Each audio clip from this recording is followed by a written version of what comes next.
பாட்டாளி மக்கள் கட்சி பலம் என்ன அப்படின்னா, எப்பவுமே மக்களுக்காக அவங்க இருப்பாங்க, மக்களுக்காக குரல் கொடுப்பாங்க.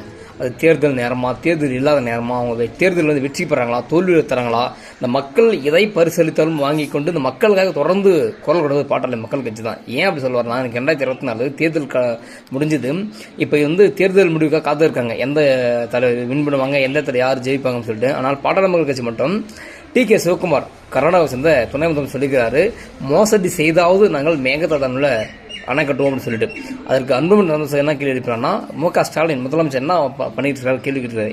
ஏன் சொல்லுவாருன்னா, எப்பவுமே எல்லா தலைவர்களும் தங்களுக்கு நேரம் வந்தால் அதை பயன்படுத்தி கொண்டு அமைதியிடுவாங்க. ஆனால் பாட்டாளி மக்கள் கட்சி மட்டும்தான் தங்களுக்கு நேரம் வந்தாலும் சரி இல்லைனாலும் சரி தொடர்ந்து மக்களுக்கான குரல் இன்னும் தமிழக மக்களுக்கான குரல் வந்து கொடுத்துக்கிட்டே இருப்பாங்க.